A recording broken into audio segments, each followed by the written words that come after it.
I said, how's everybody doing tonight? Nice to see you guys. It is 7 o'clock and we're going to get going. We're privileged to have Neal with us. I'm looking you up here on the website here. Look at the Senior Director of Engagement. Does that have anything to do with marriage? Or did you know that Randy was the first full-time employee for Cufi? Pastor John Hagee invited him to become the first full-time grassroots organizer. Awesome. Started as a volunteer, and in ministry you always get hired part-time and you work full-time, right?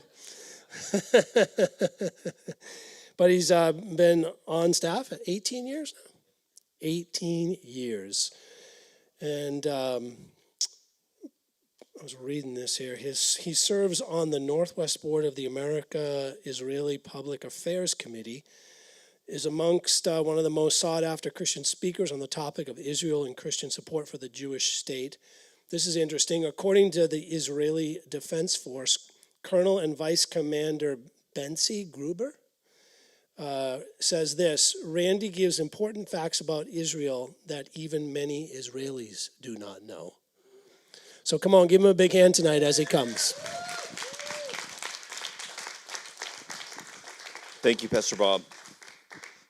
Good evening. Thanks for coming back. I know some of you just got through with a planning meeting, and so I feel bad for you that we're keeping you, and I'm really glad that you had the planning meeting, so you were here anyways. So hopefully we'll be able to add a little bit. I hope we whet your appetite this morning, because a lot of times, and one of the phenomenons that we see with CUFI, we bring pastors like Pastor Bob went. I think he had another 26 or 27 other pastors or thereabouts on the trip, and it's probably not going to be the case in this church, just because of the nature of the churches that are affiliated with Rhema. Israel's kind of a no-brainer when you have those lenses that you're reading the Bible with. But there's a lot of different expressions of Christendom, a lot of different schools of thought. And most pastors, when they come back and they have an event like this, or like we did this morning, they're kind of like, they're tiptoeing because they don't know how provocative it's going to be. They don't know how if it's going to poke a bear or something, and then they are usually really surprised that people have this incredible appetite to learn more about Israel. People know that they don't know what they need to know, and it's events like this that just kind of help them grab the end of the thread. We're not going to give you everything that you want to know, but we're going to we'll at least hand you the end of the rope, and you can just keep pursuing it. Do not repeat anything that I say without vetting it, because all I'm going to do is just kind of like pique your curiosity.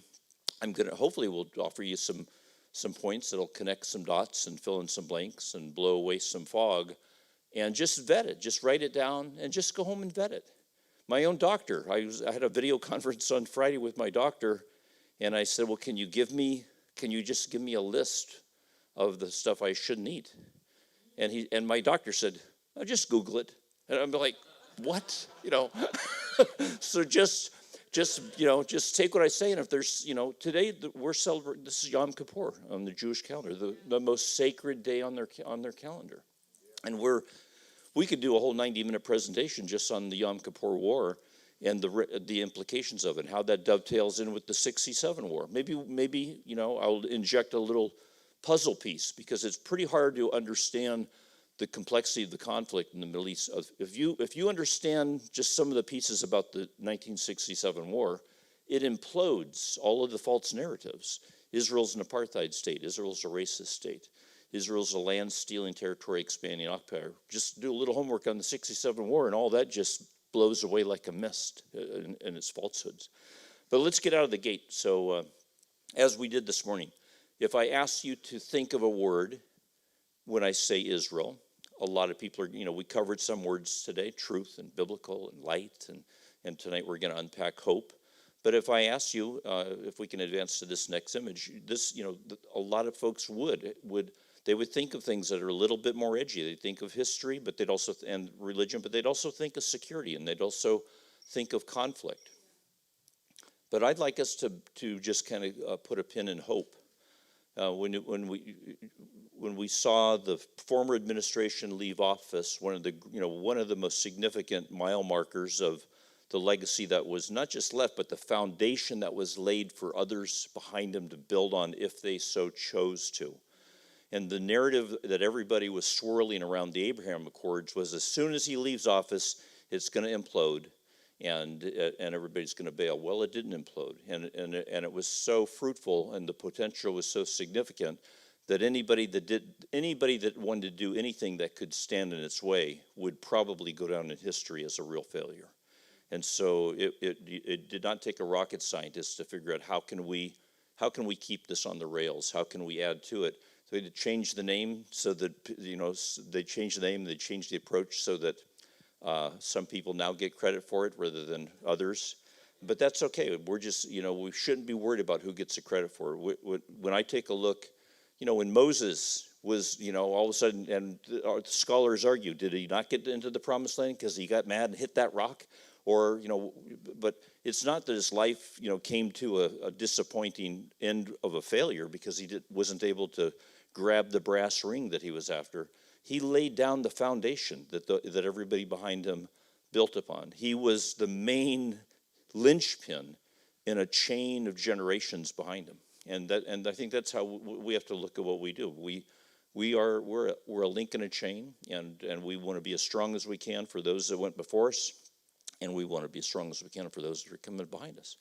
And I believe that as Christians, I believe that we're just entering into an age, and I'm not boastfully saying that CUFI has a catalytic or spear tip role in it, but Pastor Hagee was given a vision at a time that the Lord appears to have found good in his sight to touch and use and move and draw people together. There's a kind of a tongue-in-your-cheek play on our name, Christians United for Israel.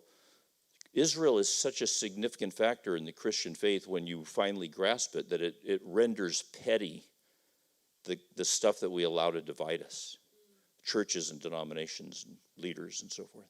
So, but you don't need to fool yourself. It's not all, it's not warm and fuzzy and let's bust out the guitar and sing Kumbaya over this ray of hope that we see on the horizon with the Abraham Accords. It is all of that, but the reality, if you want to look, if you really want to zero in and zoom in on it, the reality is that Iran is trying to, take over the neighborhood, and everyone knows that Israel's their best bet to keep that from happening, and that if push comes to shove, they want to be on the side of Israel. And so a lot of the logic, a lot of the self-serving agenda or motivation that you see woven within the Abraham Accords, the appeal of it, is that factor. The reality that if things really get dicey in the region, we want Israel and her allies, the U.S., of course, we want them in our corner. But on the surface, what you have, let's go to that next image, is what we just scratched on this morning. You are talking about a region that is desert. You're talking about a region that is really, really barren. It is a very gnarly piece of geography. And this is that image that we looked at earlier today of this fellow in the desert. That's really what a lot of the land looks like. And when you live in that kind of a neighborhood, water is make it or break it. And we went out to the Trombies, float home today just to show me what a float home was. I love vacationing in Sausalito. Those are, I think, more, I don't know if those are float homes or houseboats. I always called them houseboats, but now I think more accurately they're float homes. And found a whole new world of things to covet now for me. So, and I will do that, I'm sure. So flying over, I'm going to be watching for those marinas as I'm leaving in the air. But water is not an issue for you guys here. Water is only an issue when you have too much of it. But I just, a week ago today, I was in New Mexico. And the pastor that pastored the church was on the search and rescue team for the fire department. And a week prior, they had lost a guy. He'd had a little bit too much to drink on Friday night, decided he didn't want to drive home, and he didn't want to drive home on the main road, so he took the back roads, got his car hung up, and he decided to walk, and they still haven't found his body.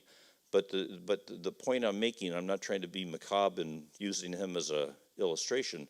The point I'm making is that there's a reason they gave up looking after 3 days. You can go weeks without eating. But when you're in conditions like that, 3 days tops without drinking any water. Water is what, I don't think it's a coincidence that water is used as a metaphor for the Holy Spirit. And water is what the Lord uses not just to illustrate his blessing, but to literally manifest his blessing, whether he brings the new rain or the dew, or whether he withholds it. That's a lot of times his wrath is by withholding the rain, and his blessing is by bringing the rain. And so water is a significant factor. Let's run that first clip.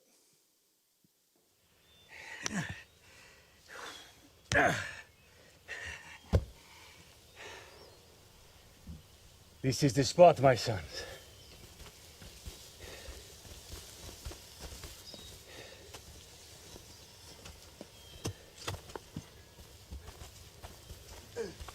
Shalom, my friend. I don't know that word. It's something my family says. It's a greeting of peace. You won't find much of that here, I'm afraid. I'm Jacob. Merci. Nasib, I would offer you something to drink, but as you can see, we have just begun work on our well. We bought this land from the sons of him.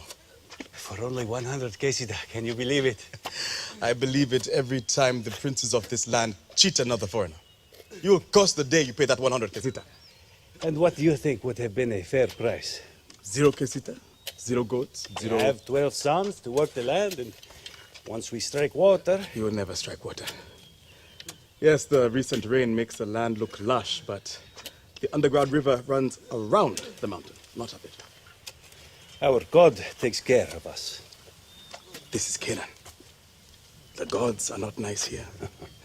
We won't be here that long. We are sojourners. And what are you looking for? A land our God promised my grandfather, Abraham. Your grandfather.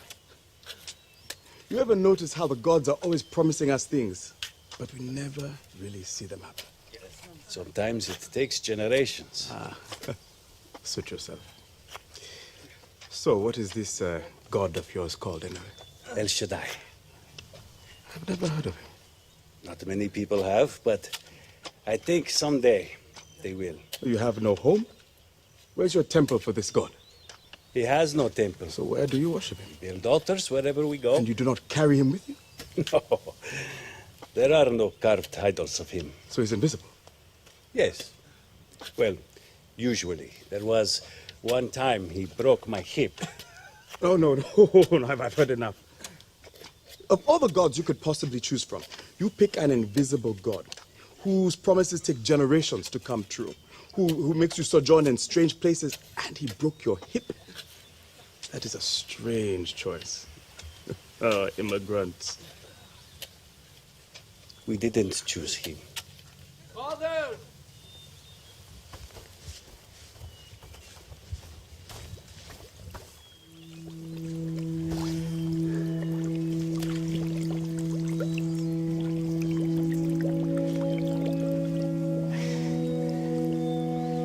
He chose us.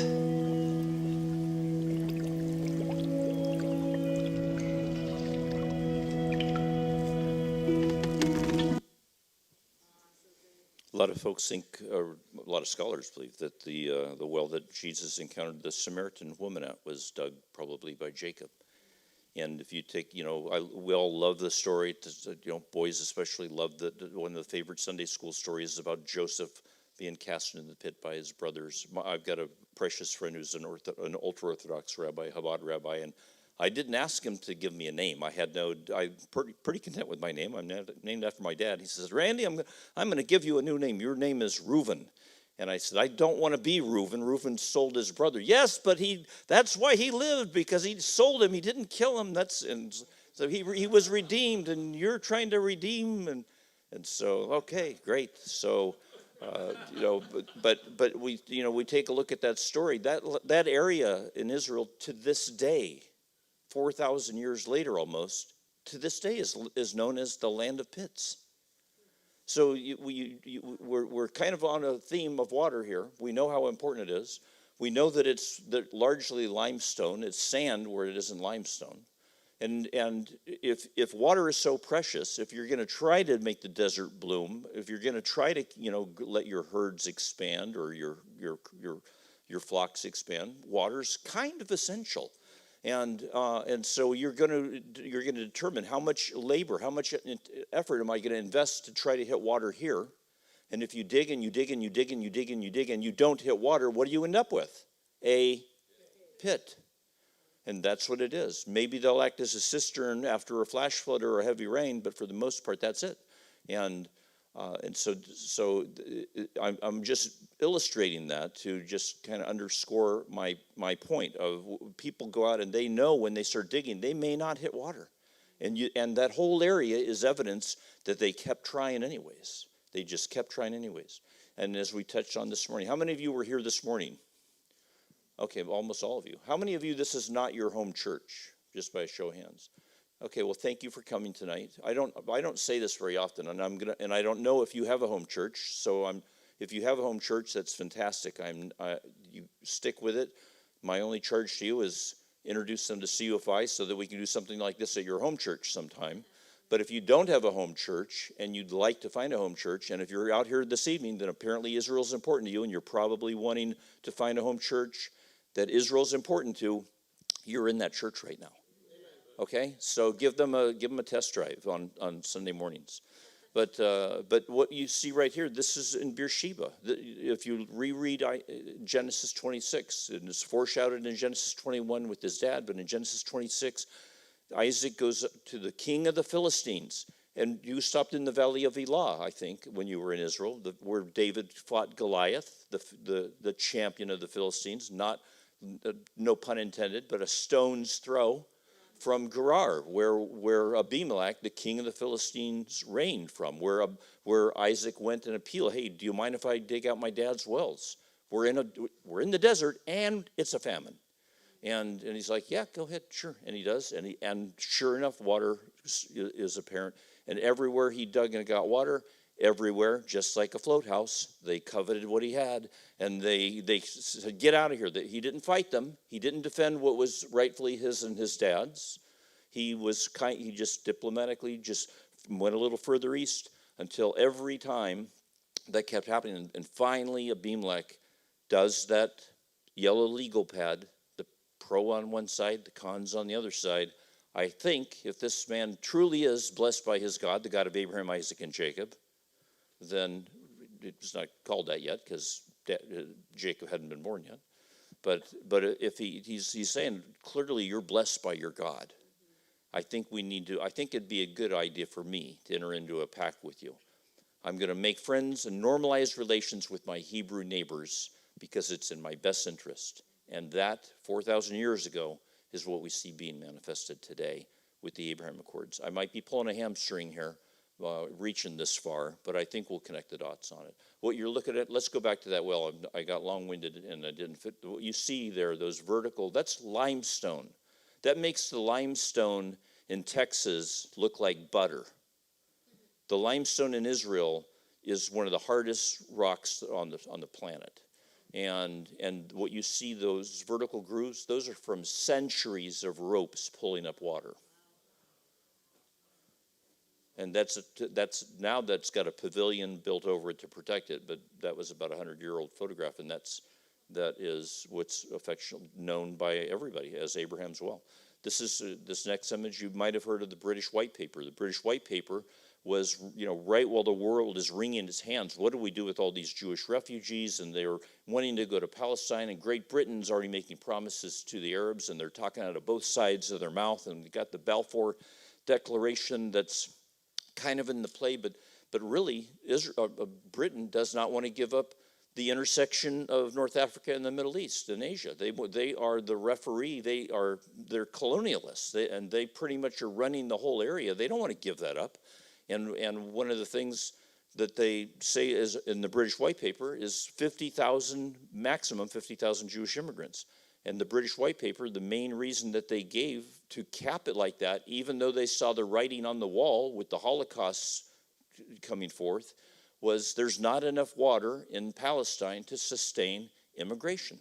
That was the case they made to the international community in justifying why they were not going to let these people go back to their ancient homeland. Amos 9:14 through 15, I'll bring my exiled people of Israel back from distant lands. They will rebuild their ruined cities and live in them again. They'll plant vineyards and gardens. They have and they do. And they'll eat their crops and drink their wine. I'll firmly plant them there in their own land and will never again be uprooted. And as we said this morning, when the God in whom your faith rests says never again, how long does he mean? This image, this is one of Israel's first prime ministers, Levi Eshkol. Levi Eshkol was the prime minister during the Six-Day War. Water to the country is like blood to a human being. There was water in the country. The problem was that it was draining. It had been for centuries, the water that was in the country that would normally find its way down into the Dead Sea, it had been neglected for centuries, even during the Ottoman Empire. So the Ottoman Empire, kind of Turkey at the helm, they have all this land. What did they do? They just neglected it. They didn't turn the Hula Valley into a breadbasket. That's the Hula Valley. That is a malaria-infested swamp. The same thing with the Esdraelon Valley. People were petrified to go near it because it was a death trap. But Jewish immigrants, armed with Western agriculture technology, raised money in synagogues all around the world with little blue boxes so that they could buy swamps and sand dunes, because that's the only land. Are we being live streamed right now? That's the only land, I have to weigh my words. That's the only land that could be sold to a Jew without the seller of the property being thrown off of a tall building. Land that was deemed worthless and makes a fool out of the person that bought it. Swampland. But you give swampland to Jewish immigrants, and this is the Hula Valley today. Take a look at this. I just told you I was in New Mexico. This, if I told you this is a picture of the desert of New Mexico, you'd have no reason to doubt me. But it's not. The desolate land shall be tilled, whereas it lay desolate in the sight of all that passed by. That's Ezekiel 36:34. And the very next passage, and they shall say that this land that was desolate has become like the Garden of Eden. It doesn't look like New Mexico. It looks like Napa today. That's what your pastor just drove by. But water. My parents had property to retire in Paradise, California, 5 acres up in Paradise, California. They never built on it, but we used it as our private family campground. And it was far removed, and there weren't other buildings up there. It was right in the middle of the ring. If you saw the aerial footage, it looks like a nuclear warhead went off after the campfire. Within 48 hours of that fire devastating Paradise, California, Israel Aid was on site depositing water gen units. A water generator, I'll get to that in a second. Let's go to the next slide. But Israel leads the planet when it comes to water technology, desalination, reclamation. Down south of me, if you go down to San Diego, you go a little further down to Carlsbad, California, right in the peak of the worst drought that we have in our recorded history, to the point to where if you've got a green lawn, you're going to get a ticket for it. They're going to check it and make sure, and it better be green because it was painted green. And there were people with niche markets in California painting dead lawns green. Because if you got caught watering it, you'd get a citation. If you got X number of citations, they'll just shut off your water. Let alone let the water run in the gutter because you're washing the car or the windows of the house. And so Carlsbad, California endeavored to build a desalination plant. And it took what should have been 3 years to build, took 7 years because the environmentalists thought it was a horrible idea, and they blocked them at every turn. But they finally got it done the day that they cut the ribbon and turned it on. 55 million gallons of water to San Diego. And that same week, Anaheim is going, hey, excuse me, can we talk about having one of those up here? 55 million gallons of water a day. That's the Poseidon. It was Israeli designed, California contractor built, and Israeli managed. What you see here, this is the water generator. This is an image from South Africa. And South Africa right now is enduring horrible famine and drought. And to the point to where there are entire towns that they have to either truck in, or in this case, this is for a school, That's an Israeli water gen. If you probably don't even buy a car with air conditioning up here in Portland, but if you did, if you were in California or someplace where you actually have to run the air conditioner, and you come out from the grocery store and you see something running from underneath your car and you think, does my engine have a leak or something? That's the condensation that has gathered from cooling the air, and it takes the water out of the air. That is just that same principle on steroids, where they will just reach right out of the air and get 150 gallons of drinking water. That fire that I mentioned in Paradise, one of the first things that happened during that fire was the entire water infrastructure was contaminated. You could fight a fire with it, but you can't drink it. So you have all these first responders and the refugees trying to get out of harm's way, and there's no water, and the water generators were on site and came and saved the day, essentially. We talked earlier about the water technology of Israel being implemented in the Arab countries that are sitting down across the table. There are countries that are sitting down at the negotiating table with Israel that just a few years ago, at least, or a couple decades ago, were writing 7-figure checks for Israel's annihilation, funding the most radical forms of Islam that were a form of contribution would be, well, how is that going to help dismantle Israel? How is that going to help us annihilate the Jewish state? And part of the alms towards jihad was part of that process. Those same leaders, at least their kids, they're at least the next generation of those same countries, are sitting down with leaders in Israel saying, you know what, we're just using our common sense, and we're seeing the amazing technology that's blessing your people, and rather than, let's take a look at this other avenue that we could be on. And we've seen the UAE, we've seen Saudi Arabia. They didn't want to cozy up because they made commitments that will make them look like they're not trustworthy, because they've already made really, really strong carved in stone commitments regarding concessions to the Palestinians. So they're being very cautious on what they're going to do and the steps that they take in this journey. But one of the first things they did was open up their airspace for the first time in history, when Israel initiated relations with the UAE, the United Arab Emirates, in the Abraham Accord. They said, we'd sure like to trim 4 hours off of that flight. Do you mind if we can just fly right over? And they said, okay, go ahead. And so that's a couple of olive leaves, in the right direction. And it has created what we see now as water tourism. Israel also is responsible for what they call farm tourism or agriculture tourism, where there are countries, and we'll look at that in a minute, but now there are countries that are coming to Israel for the sole purpose of just studying how do they do what they do with water. Agriculture, there are places in Asia, there are places all around the world, but this is in China, where they are growing things where they've never grown things before, and where they have grown things, they're adding the growing season by months on both ends of the growing season.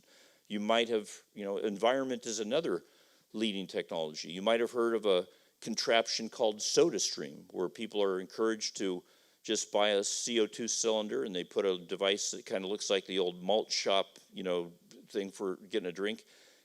And it gives you the ability to do a carbonated beverage right on your kitchen counter, so that you're eliminating the plastic bottles. And they sold it for over $1 billion to Pepsi, turned around and used the money to come up with this device. So they created a whole movement to try to stop using plastic bottles, and then they took the profit of that, and they're using it to start a whole new niche business of harvesting plastic bottles from the ocean and then turning them into reusable products and recycling them. Energy, they're making the most effective photovoltaic cells on the planet, and they're only going to get better. Same with battery technology. But defense is perhaps one of the most edgy, the leading edge and most advanced. You would think that in the neighborhood that they're in, when the moment that they announced their independence, 5 Arab nations sought to cast every last Jew into the sea. And so you would think that their offense, their technology militarily would be pretty formidable, and it is. And if you've ever seen them finally say enough is enough, it ends the war. Hezbollah was going around giving themselves high fives because they lasted 34 days. Nobody had lasted 34 days with Israel before. They thought that they were beating their chests because Israel drug their feet. They didn't want to turn their neighbor into scorched earth. They have invested the technology. They take about 3 billion, 3.2 billion a year of our foreign aid, which I think should be in our military budget because it's doing the fighting for us. But we give it to them as foreign aid. They take 80% of that money, buy our hardware, take it home, close the garage door, and tinker with it to make it do things that we didn't have any idea that it could do. And then we get that technology back. The Iron Dome is 3 pieces of U.S. military technology that they merge together so that it can detect a projectile coming in, instantly determine where it's going to land. If it's going to land harmlessly over in that wheat field, then let it go. Because that missile that's coming in, 15 years ago, it wasn't a GPS-guided Iranian missile. It was the pipe of a street sign packed with ammonium nitrate fertilizer. The fins on it were snipped off of the street sign itself. The warhead was a hand grenade with nuts and bolts epoxied on it, and it had the accuracy of letting a balloon go in a room. But when it came in, the sirens went off, and they would only launch them at the moment when people are dropping their kids off for school or picking their kids up from school, because all they're trying to do is terrorize everyone. If they kill people, that's a bonus. But all they want to do is get that siren to go off and evoke terror so that people will just give up and get weary and move and get out of the area, because that's what they're trying to do. But it's not like letting a balloon go in the room anymore. These Iranian missiles have GPS. They're not just a 50-mile range. They can hit anywhere in Israel. And they're extremely formidable. But they've taken those 3 pieces of technology, and rather than spend $60,000 to take out an $800 or $1,000 missile, it calculates in a nanosecond, okay, that's going to land in a wheat field, let it go, that's going to land by the school, take it out. First, and when they fire it, it's 2 missiles. About a 90% success rate, to the degree now to where when the sirens used to go off, people would flee. PTSD in Israel is present traumatic syndrome, not post-traumatic syndrome, because it doesn't go away. You're constantly waiting for that siren to go off. But now, when they hear the siren go off, some of them, and I'm not making light, I'm not being flippant or coy about this, you can actually go on YouTube and see videos of families. Literally, they popped popcorn and they put the lawn chairs out and they're watching the Iron Dome do its thing like we would watch the 4th of July exhibit. Because it's amazing at how there's a missile coming in from Hamas, and boom, there's 2 or 3 or 6 Iron Dome missiles that went up and intercepted. Communication. Whether it's and I don't know that I would call it a blessing, text messaging or instant messaging or all that, but we have gotten to the point where it has, I'm not a big fan of text messaging when we're at the dinner table or in a movie, but if I'm expecting my wife and she hasn't called, or some of the technology is amazing. The Dick Tracy video phone that we can FaceTime our kids when they're half a world away, or our grandkids. All this technology is coming out of Israel. Medicine. I'm gonna pause a little bit on this one because this has a touch point. Pastor Bob will be, if he hasn't already received a copy. Do you guys do small group studies here? Do you do Bible studies with small groups at homes? We have a small group study called the Israel Course for people that want to go a little deeper and get a better grasp on some of the things that are seemingly intimidating in their complexity, but they're pretty easy to grasp when you finally just do a little homework on them. And this is a 20-chapter course that doubles as a high school curriculum for Christian high schools. And you're right on it, Justin. But I wasn't going to go there, but you can go there. But in that, one of the chapters covers Israeli innovation. That third line in Genesis 12:3, and in you all the families of the earth shall be blessed. And it kind of digs into Israeli innovation as we're just scratching the surface on now. And medicine is among them.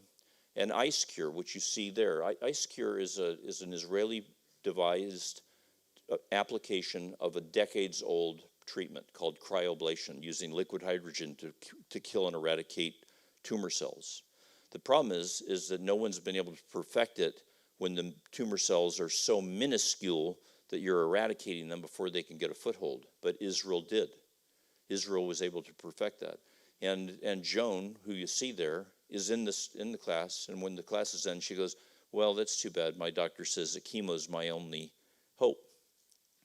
I'm old enough to where I remember my mom was like, she was the greatest mom on the planet. She made Harriet on Ozzie and Harriet look like a total wreck.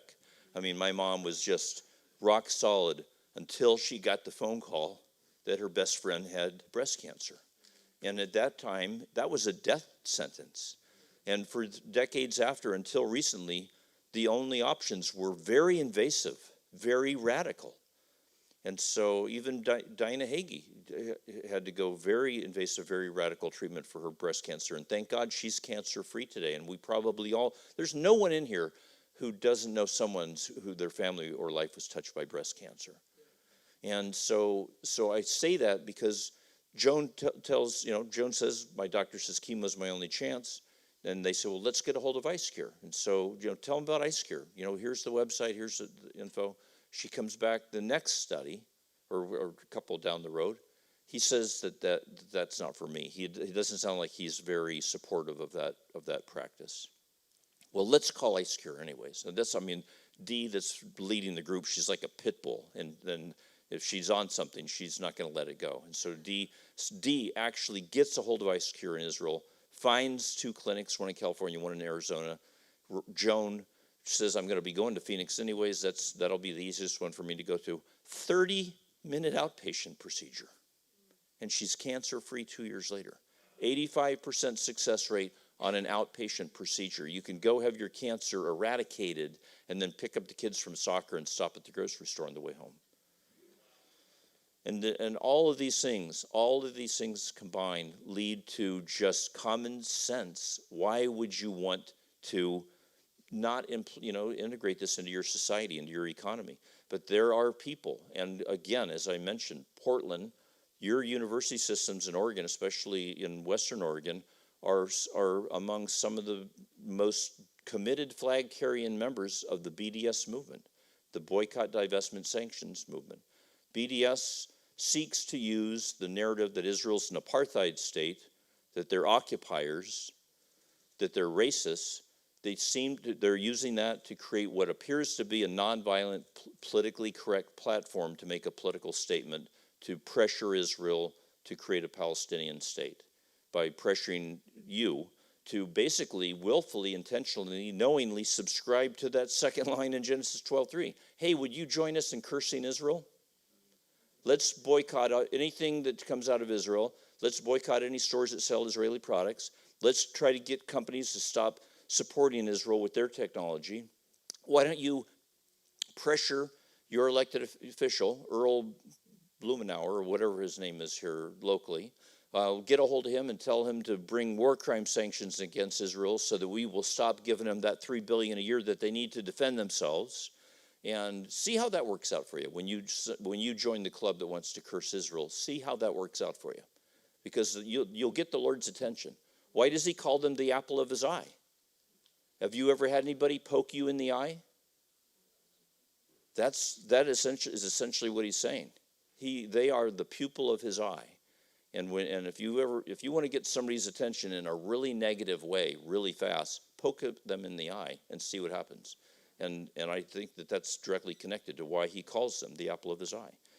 I'll just give you a little, we're not going to turn this into watching other people's home movies, but I will tell you that one of our first campus chapters, and this is a tough neighborhood. I'm not trying to make you think that you've got a steep climb, because this is a cause that's worth supporting. And if you know college students that are on any of the campuses in this area, they need supporting. They need us to hold up their arms. They need our hand in the small of their back. I talked a little bit about my friend Irving Roth. We went to Portland State. One of our first campus leaders was at a Christian college here in Oregon, and he went to a pro-Israel event at Portland State, and he saw the vitriolic hate that was there. And he went home, and he had the courage and integrity to tell his parents he wanted to transfer to Portland State, just so he could be a voice for the Jewish students on that campus. And he went on to become our first employed, one of our first, campus coordinators. But I was at several of those events. I was at that event with Benzie Gruber that Pastor Bob just quoted a moment ago, and it was it was amazing. We had probably 100 Muslim Student Association members come, and what did we do? Because they were there, they were there with an. What did we do? We got them chairs and water. Asked them if there's anything we could do. We thanked them for coming. And we appreciated that. We complimented them for having the integrity to come and listen before they judged. And they actually thanked us when they left. Next time, wasn't so civil. Next time they came. But the BDS movement, the campuses are the infrastructure, and now it has spilled over into our halls of Congress, even where our elected officials are. Used to be you dare to say something negative about Israel or the Jewish community, that was the third rail for your political career. Not anymore. There are members of Congress, they have cracked the code on how victimhood works. If you are brave enough to be so provocative that you cross the red line with your negative criticism to where it's like, wow, that can't be correct. That can't be correct. She couldn't have actually said that. Yep, that's exactly what she said. 20, 25, 30,000 thumbs down. That's so anti-Semitic. And pretty soon she's like, gosh, I can't even criticize Israel without being called an anti-Semite. I mean, what kind of world are we living in? And pretty soon she's taken on so much criticism that she becomes the victim. And the 25, 30,000 negative thumbs down on her social platform, a week later it's 750,000 thumbs up. We're behind you. We got you. We are literally in the hour where dark is being called light and evil is being called good. It is absolutely inside out and upside down. And people can see that, and they actually leverage it. They actually choreograph it because they know that they'll have to put up with a little bit, but they'll harvest a lot more by the time they get through the other end. That's the world that we're in. You are in a neighborhood. We are literally in a congressional district, District 3 of Oregon. We got people that get our emails to come to events like this, but I cover what we call our Congressional Liaison Program, and these are our most committed members that just simply say, if you send me an email about something going on in my district, advancing Holocaust education in Oregon, making it illegal for contractors to boycott Israel and get a state contract, with taxpayer dollars, things that really are a bulwark against anti-Semitism. We have hundreds of congressional liaisons across the country, but we don't have any in District 1 or District 3, which is where we are, or District 5. And it just simply says, I'm not, I don't know if I can go to D.C. I hope I can go to Salem if you need me there, but I will take 3 minutes and read over your alert, and I'll stop what I'm doing. If I'm not in the ER, I'll stop what I'm doing and I'll weigh in on it. And we don't have anybody, and so I'm challenging y'all to think about not just becoming a member, but becoming a member that will commit. I won't share your contact information. Your end of the deal is you get an action alert, you commit, you'll take the 3 minutes and you'll read it over and you'll get a hold of Congressman Earl. But here's an overview. If you were here this morning, you've already seen it, but you'll see it again.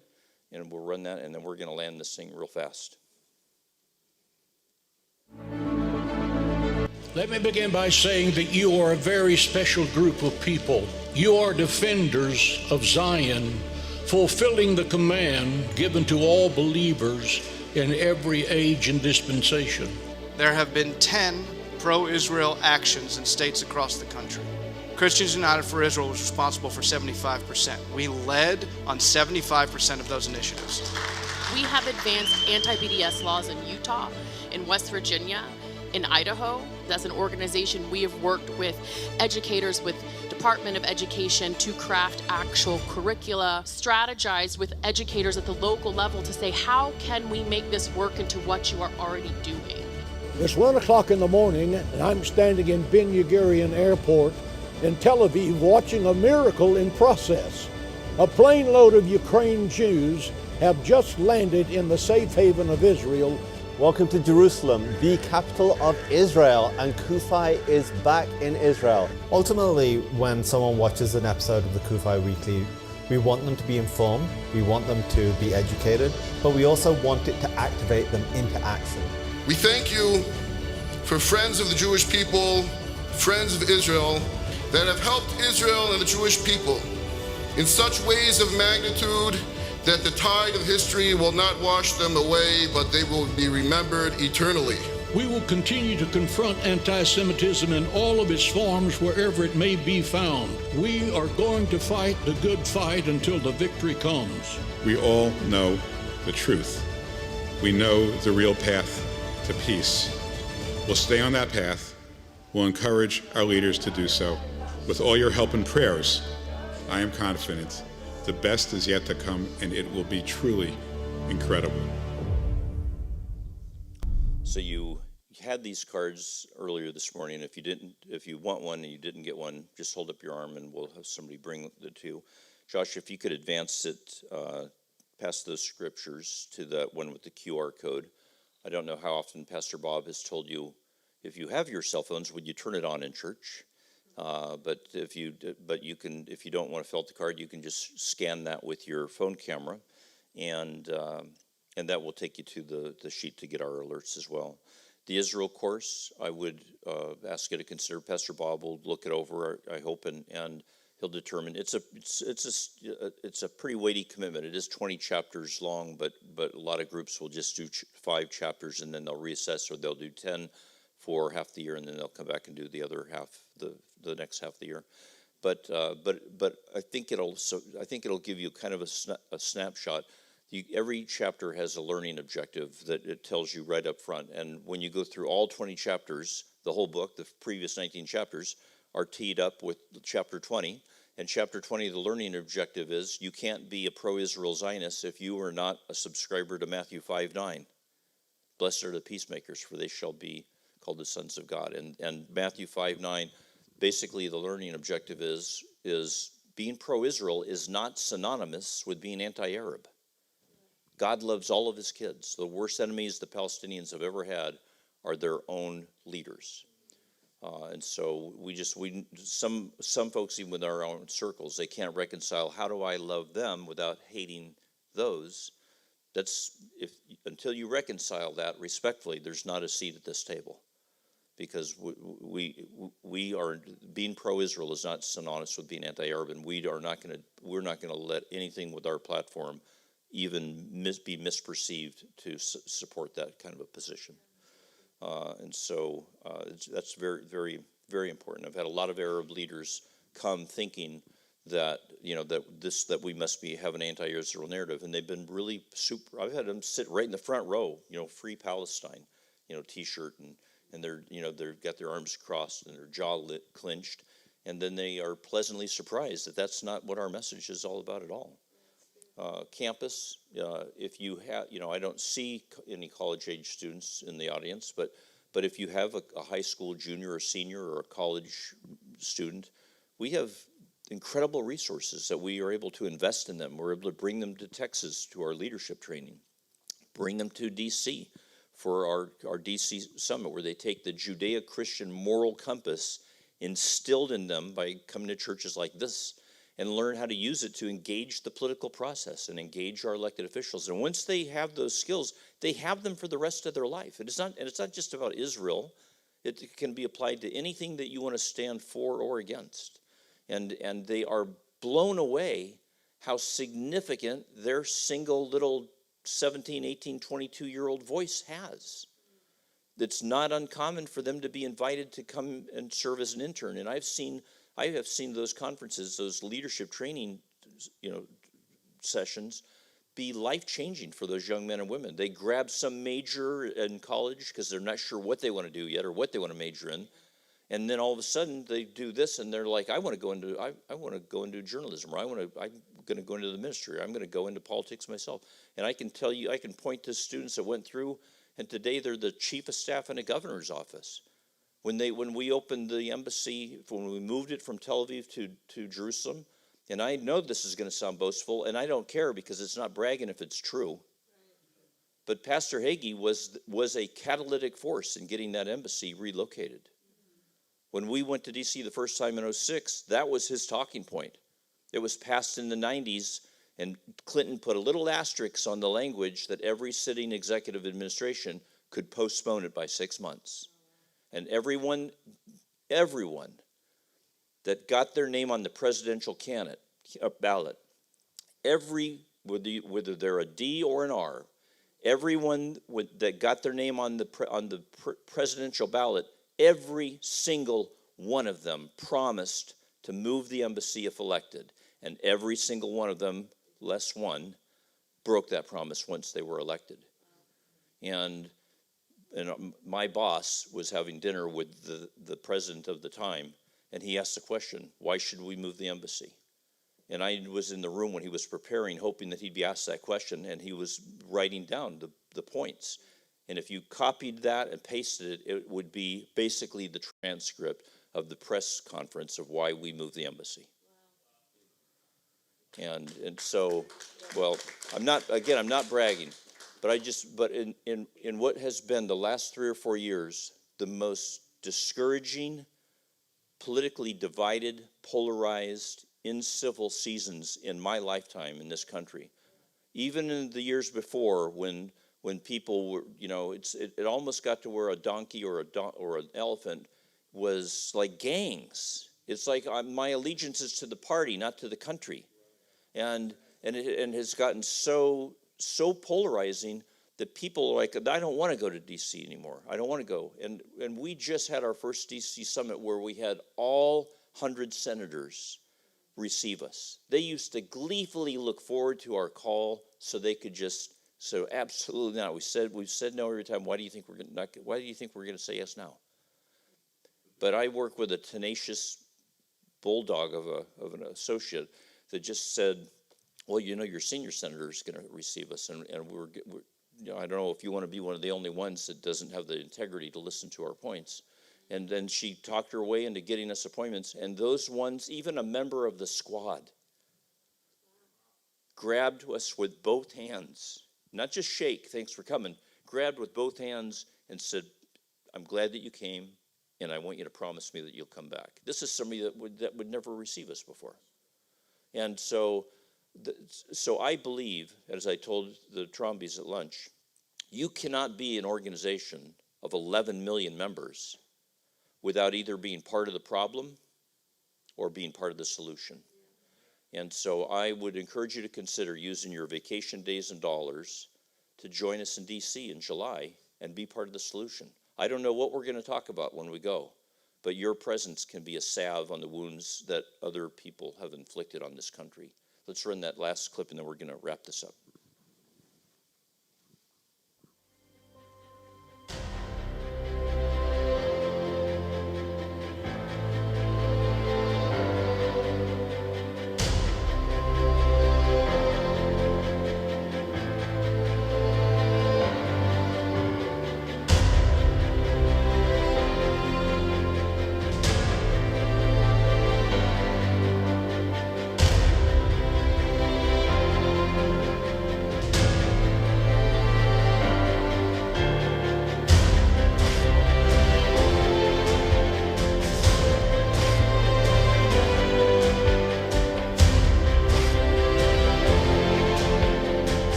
The first year we went to D.C. in 2006, we had 1,000 people registered the week before we went, so we thought it was a leap of faith to plan for 1,500.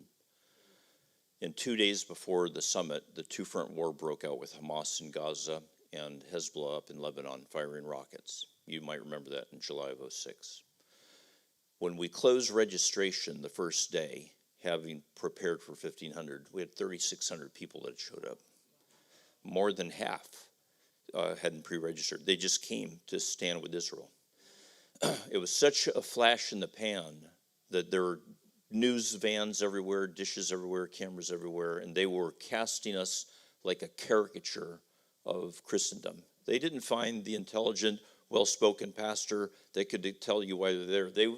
They combed through to find the fringiest people that they could to put in front of the camera that had no idea why they were there, because they wanted to cast us as a caricature of ourselves. So the next year we had journalism rules. You have to have press credentials. You've got to be in a designated area. You can't interview without, somebody being present. I'm walking through a sea of people, and I see a camera and a microphone and a white-haired lady with short sleeves, which is not typical for a Holocaust survivor to be sporting their tattoo like that.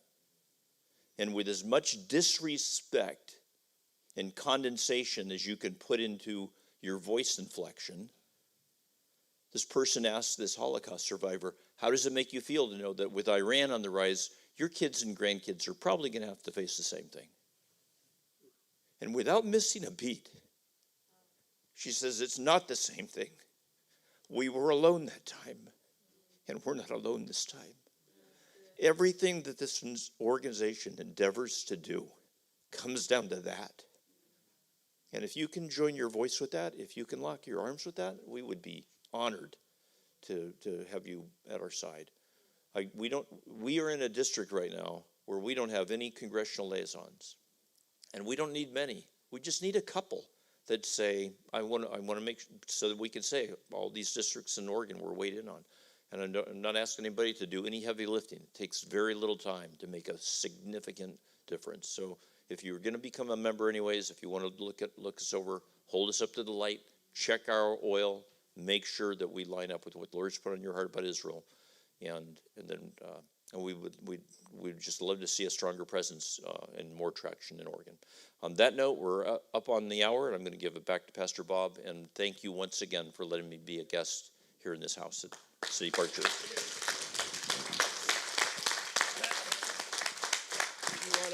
You want to do some Q&A? Sure. Yeah. All right. We're going to open it up for any questions. Easy and friendly, huh? Is this one on? Check. Okay, we're on. Randy, come on up here. Who has a question? Yeah. We'll give it a minute. They'll warm up.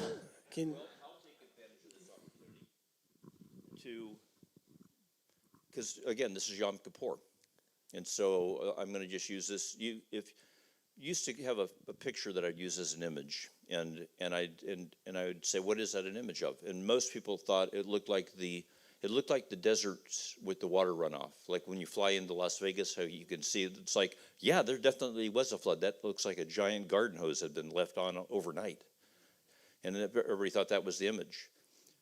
But if you zoom in, or I should say when you zoom back, it was actually just the skin of an elephant's ear.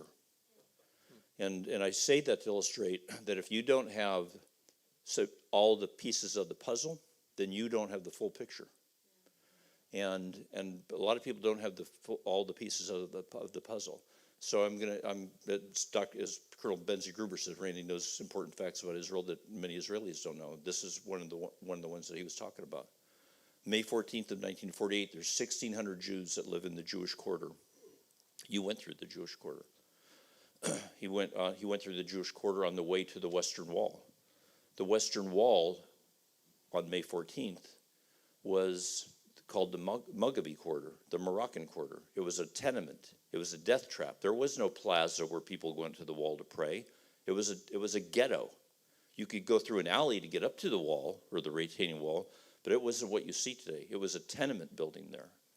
And May 14th, 1,600 Jews, their family had been getting their mail at those homes for over 1,000 years. Even during the Ottoman Empire, they'd rather pay a tax to live there than to live somewhere else for free. 14 days later, on May 28th, Jordan pays no attention at all to the armistice lines that the United Nations lays out. They blast right through them into the internationally protected city of Jerusalem. And on May 28th, only 2 weeks later, there's 0 Jews living in the Jewish quarter. They'd either been evicted, executed, or imprisoned. For 19 years, that's the way it stood. Why don't professors touch on that? Why don't journalists cite that?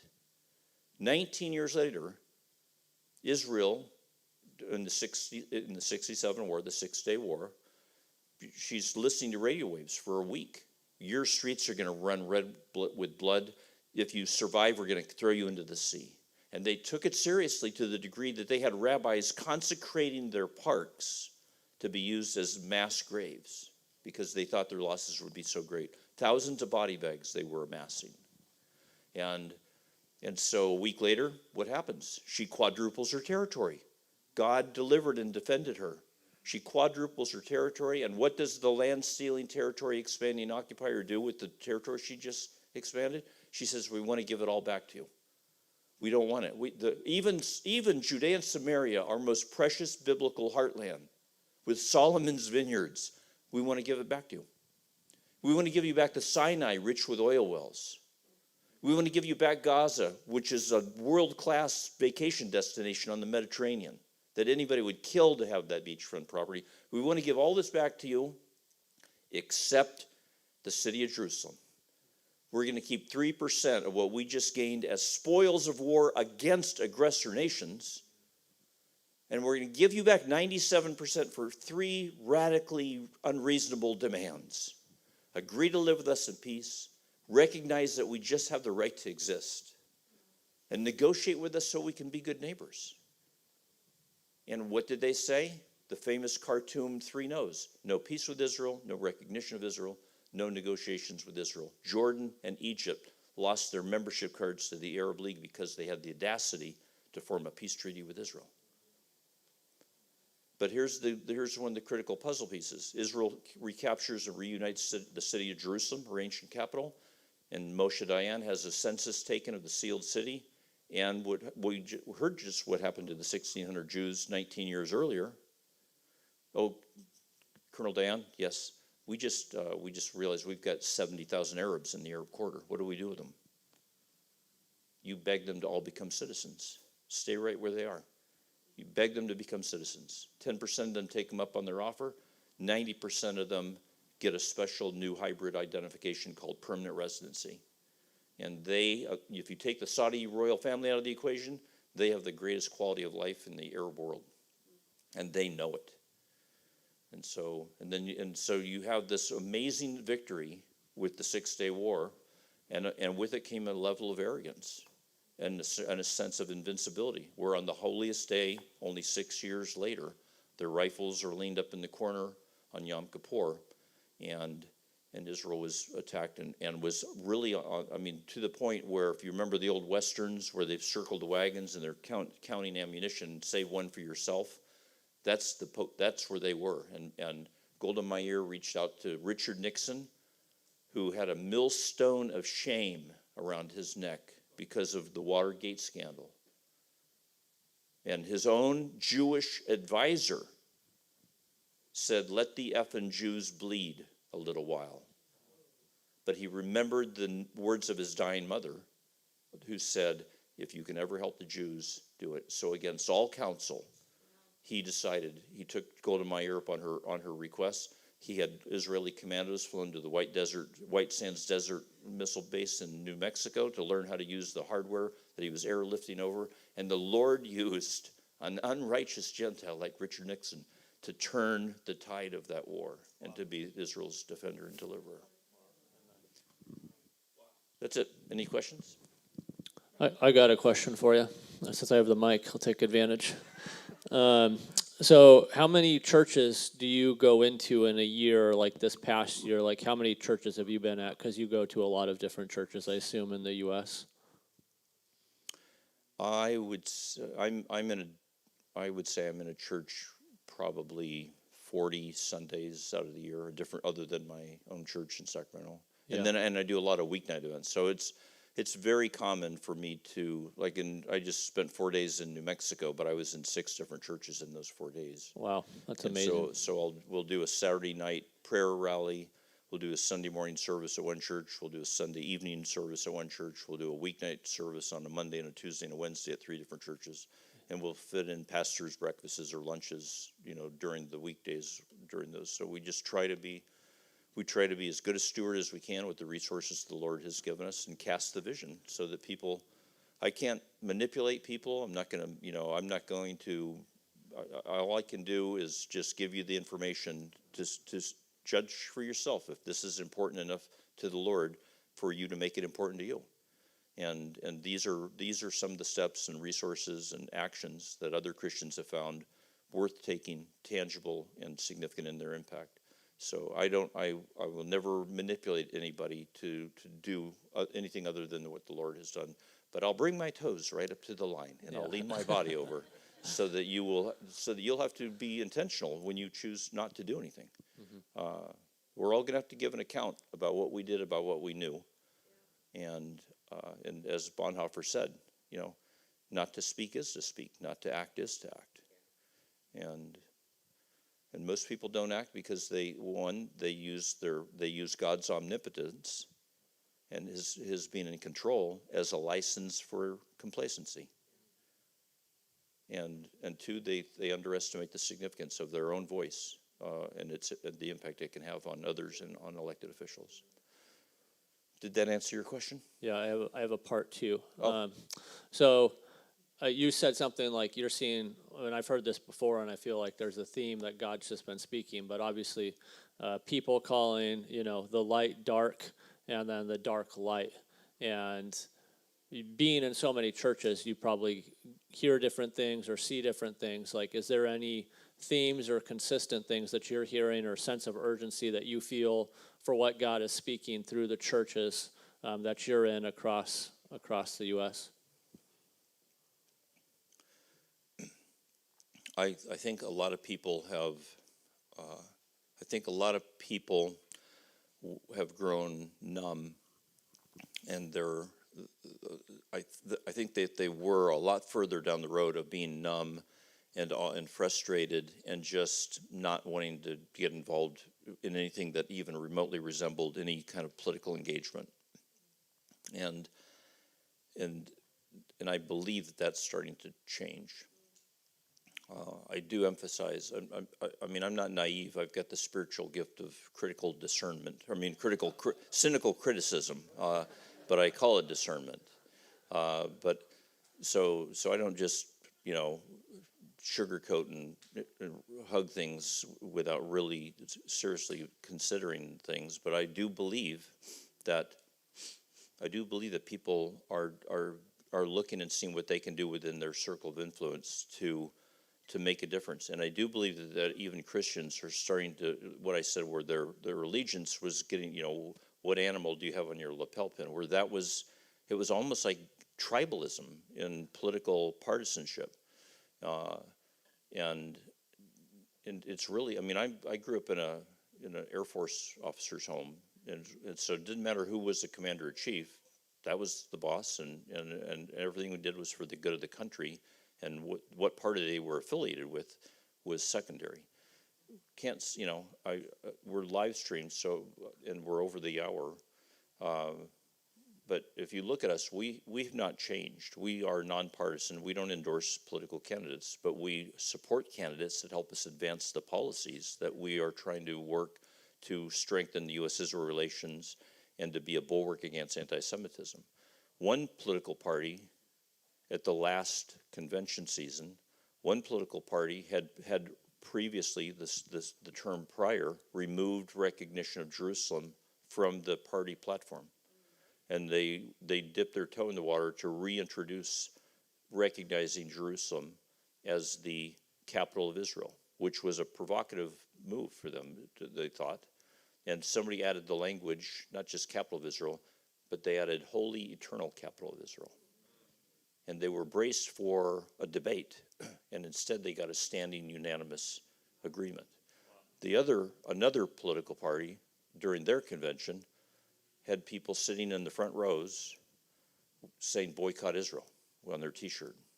And they actually toyed with the idea of weaving boycotting Israel as an official position into the platform of their party. And the leader of the party said, not yet, it's too soon. Didn't say it's a bad idea, didn't say it's morally corrupt. They just said it's too soon. So we have not changed. We're still nonpartisan, but the parties have changed. Okay, I mean, I can hang till you want to throw us out, but I want to be respectful of everyone's time. We're encouraging Christians to support Israel, but I'm wondering how Christians are treated in Israel, the resident ones, but I also hear of some resistance or persecution of Christian evangelism toward Jewish people. Yeah, so it depends on, I mean, there are extreme, first of all, if you Google, depending on what newsletters you subscribe to, and I hope I don't rub you the wrong way, but I'm going to be candid. I'm not going to pussyfoot around my answer to your question, because that question had an edge on it. There are Christians that, first of all, our organization is, we don't make a secret about it, we don't make an apology for it. I believe Jesus Christ is the Messiah, and the only thing that a lot of people think that we're dual covenant because we don't do altar calls at our events, and surely there must be Jewish people that attend our events. So, but these events are educational, informational, solidarity events. There are people that today learned about chapters in Christian history that they had no idea about. And those 1,700 years of unchristlike history under our banner are wounds our predecessors inflicted that events like this are trying to be a salve on. But it's gotten to the point to where it's illegal to proselytize minors in Israel. And there are places where they're so aggressive at proselytizing that the ultra-Orthodox or the real fundamentalists, they know who they are. Those people know who they are, and they don't appreciate it. And so they're not being persecuted, but they are being let known that their tactics and disrespect of the other community's faith is not appreciated in the tactics that they use. I dealt with a rabbi recently who, when we went to meet him, he said, "Is this pastor and church going to be involved? Because if they are, we're going to have nothing to do with it." Because they identified the Jewish community, went to the Jewish community, and told the kids out in the yards, "Did you know that your mom and dad are going to go to hell?" That's how they approach the conversation. And the rabbis, like, if you're part of them, I want nothing to do with them. And so there are Christians that have gone out of their way to be very beyond assertive and beyond aggressive. There's one group that if I said the name of, you would know, and they use their outreach to the Jewish people. What's the pet name? What's the name that they have for their outreach? They call it a broadside, as in the car wreck. As in, because you're going to hit them so hard, and you're going to shock them and make them so afraid of the hereafter that they're going to be forced to consider the track that you're going to send them home with. I don't see 2 Peter 3:15 or 3:16, be ready to give an account for the hope that others see in you. I don't see that there. We're supposed to reflect Jesus when we don't know other people are watching us. But quite frankly, we have a lot of the Christians that I deal with that are in Israel. They love. I mean, we have. Did you have? I don't know if you had Stephen Corey, the pastor in Bethlehem, address your. Okay, so they, if they really read their Bible, but most of the persecution are what I would call. I don't know what's in another person's heart, but there are Arab Christians that live in neighborhoods that are dominated by very radical communities, and if they do anything at all that's perceived, even though it be biblical, as being supportive of Israel because it is biblical, then they will be classified as a collaborator, and their family will probably pay the price for it. I mean, the pastor I was just referring to with Pastor Bob, their ushers they're trained how to put out a Molotov cocktail without interrupting the worship. So they have pretty significant levels of persecution, but it's not from the Jewish community. If anybody's experiencing persecution from the Jewish community, I will bet my wife's dog that it is because they have gone out of their way to be provocative and aggressive in their tactics.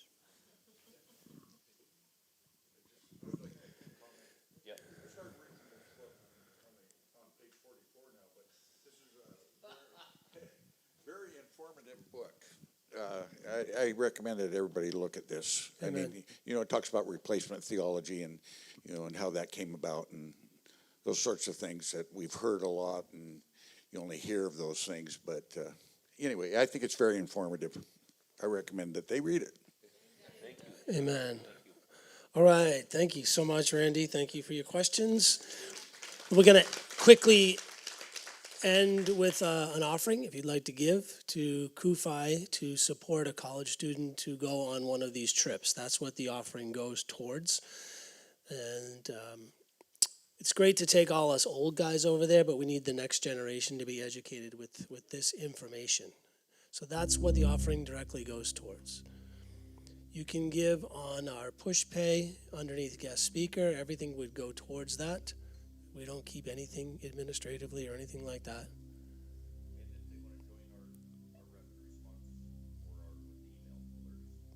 Yes, and you fill out those cards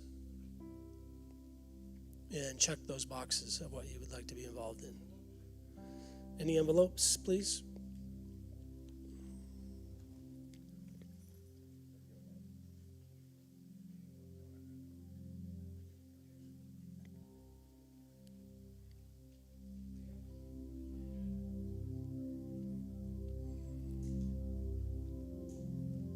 We do have kids downstairs, and then a lot of them have been there a long time, so I appreciate you going down to get those, and then you can come back up or whatever, and talk to Randy.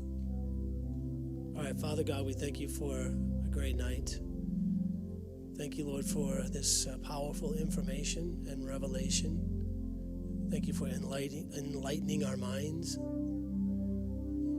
Help us to love Israel, to love the Jewish people, God. Help us to pray regularly for the peace of Jerusalem. And we pray for Cufi. We thank you, Lord, that they have all the finances they need to go forth and do all the vision that you've given them across this country and across this world, God. Pray for Randy, God. Protect him, protect his wife, protect his family. Thank you for blessing him and all that he puts his hand to. And that the blessing of Abraham would continue to come upon him and his family. Praise you and we thank you for that. In Jesus' name. And everybody said? Thank you so much. Love you guys and have a great night. Let's get our children rescued downstairs.